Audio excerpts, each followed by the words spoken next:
Hi, this is Marshall Almroad again with Charlie the Mike, and just kind of want to cover my shirt one more time. Why do I wear this shirt? Well, it's kind of a weird looking shirt. My wife doesn't like it at all.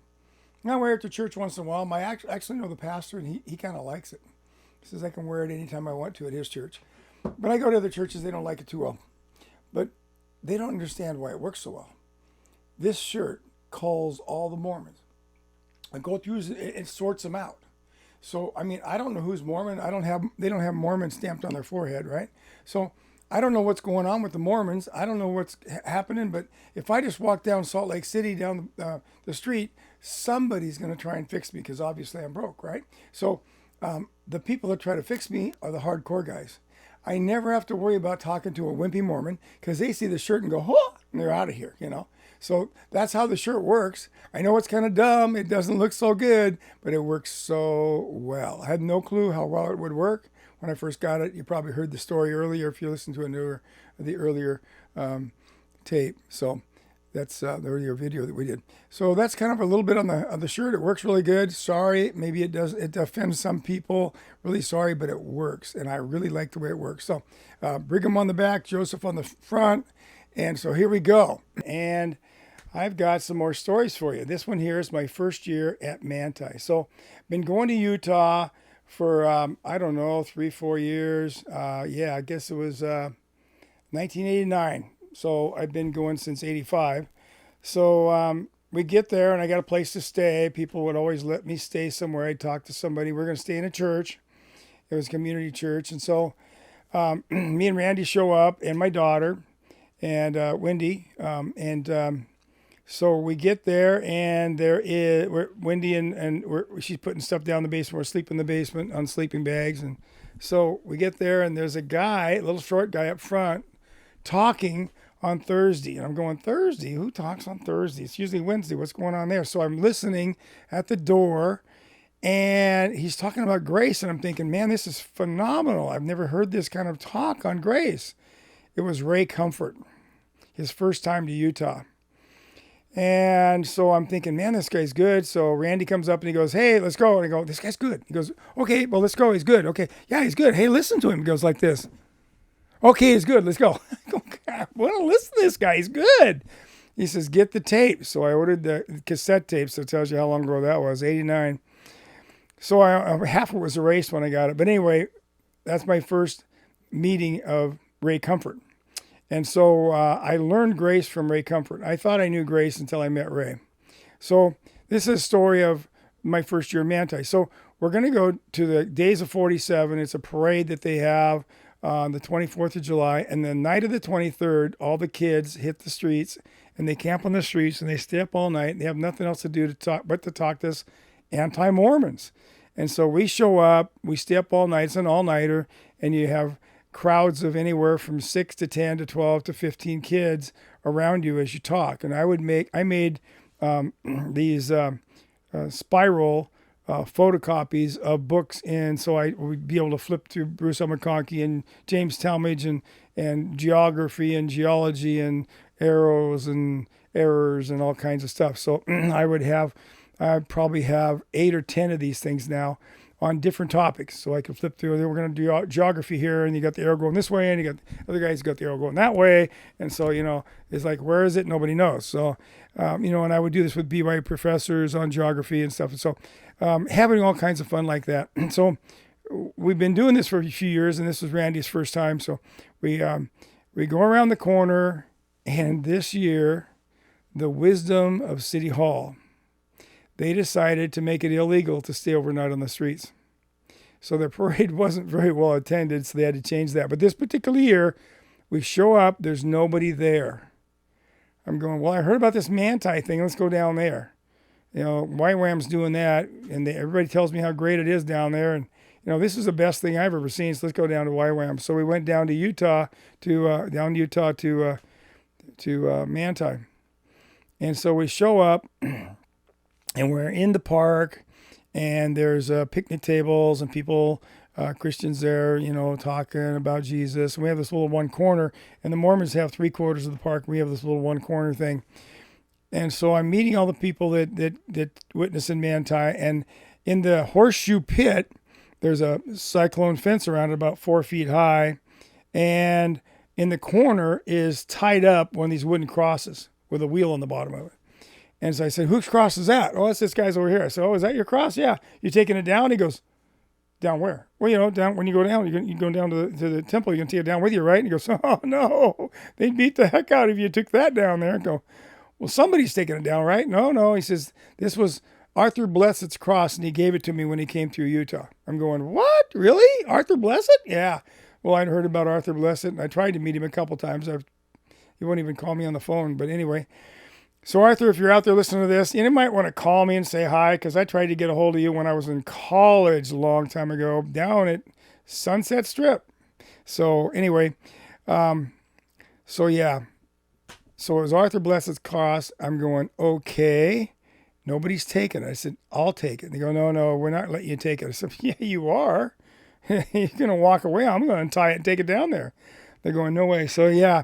So I thought somebody needed to take the cross down there. So it's a big 4x4 cross, like 10, 12 feet in the air, and got a wheel on it. Well, I didn't realize what the wheel's all about. The wheel's all about, it's heavy.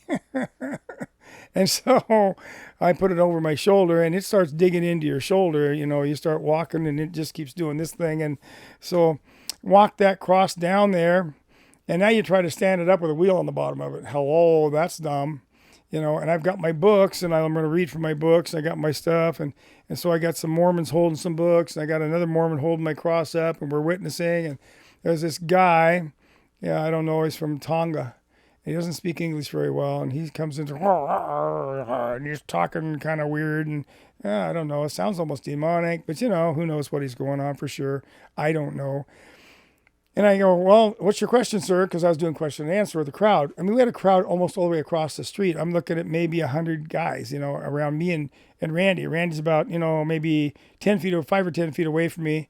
And he's got in the crowd. And so we're all doing question and answer, him and I. I don't know where my daughter was. But anyway, we're having a great time. And this guy just keeps going over, he talks to Randy, comes back over, talks to me, comes back over, talks to Randy. Go, yes, sir, if you can't talk English, I can't answer your question. Who's next? And so we, go and I'd have Mormons standing next to me, and they'd say, okay, you're after this guy and you're after that guy. And I say, yeah, just make sure, I don't want to miss anybody, but, I don't want to skip anybody either. So, and the Mormons were helping because they were enjoying listening to the questions and answers. So we're just having a great time. And then all of a sudden, wacko, I get hit from behind right here, really hard with a fist. Knocks me to the ground. As I'm going down, I'm thinking, oh, it's grass. Okay, I can land. Okay, and I'm a wrestler, right? So as soon as I get on the ground, I'm waiting for him to jump on me because I got him. But he didn't jump on me. And, I mean, the crowd was tight against me when we were talking. And all of a sudden, there's 6 foot diameter around me. And everybody walks away. And I look around, and Randy's now in the same circle I'm at because they made a circle around him too, and it kind of blended into my circle. He got hit right here on the chin by another Tongan. So they both at the same time whacked us.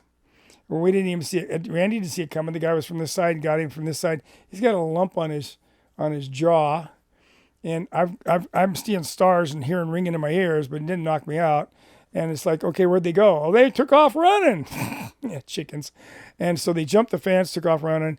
And so, we just kept on going. The crowd kind of came back in, and so the cops ran after them. They finally caught them, and so we're still witnessing in the streets. And so the cops came down. They said, "Hey, we need you guys to. You guys the ones that got hit? Yeah, we need you to come down to the police station." "No, that's okay. No, these guys have been in trouble before. We want you to come down and press charges so we can get them out of our town. We want to arrest them and get rid of them." "Oh. Okay, well, what do you think, Randy? All right, let's go do it." So we quit witnessing to do what the police wanted us to do. As we're leaving, the crowd goes, "You'll never come back." And I said, "See y'all next year." We were back every year since then. It's like, "Hello, Marshall. Welcome to Manti." So there's your welcome to Manti story. So you wonder, when I'm out there, is something going to happen? Well, probably. I mean, we haven't, we didn't shed any blood. It's no big deal. But, it's kind of, things can happen when you're out witnessing. You got to just trust Jesus and go for it anyway. So, I look back at it and grin and say, that wasn't much. It was still fun though. It was actually fun. So, isn't it fun to follow Jesus? It sure is for me. I love doing it. So think about what you're doing in your life. If you're too busy to follow Jesus, get less busy. We're all too busy. So figure it out. Take some time. Take a vacation. If you got to get out of town. Every so often I tell my wife, you know what? I'm getting out of town. You want to come with me? Because she's a homebody, doesn't like to go. She go, okay. So we go take Friday off and we, go, at least 50 miles away. We got to get away. So think about that. As I go, I like to pass out tracts to churches because, obviously churches aren't doing very much. So it's nice to challenge them a little bit. Maybe the pastor needs a little help. He doesn't know who to ask. So my phone number's on the back of all my brochures. So I pass them out. I wear funny shirts. So people ask me questions. I recall another time, my wife and I are standing in line. We're in Salt Lake or someplace, going to eat dinner. And it's kind of a mall type thing. And so we're standing in line. There's this big guy. He's probably 6'8", and he's got huge calves, bigger than mine. And he's got shorts on, and he looks pretty like a biker guy. And we're standing next to him, and I happen to read his calves. One calf says hells. The other calf says angels. That's what his tattoo says, Hell's Angel. So I'm going, Lord, is that a Hell's Angel really? I mean, who's going to mess with him? You don't need a gun with this guy. He just bash you one. He is so big. I don't know how much he weighed. I mean, it reminds me of a Goliath story. This guy's just big. And so I looked at him and I said, how you doing, sir? And he goes, pretty darn good. And my wife's going, you're talking to this guy, right? So I start talking to him. He's a nice guy.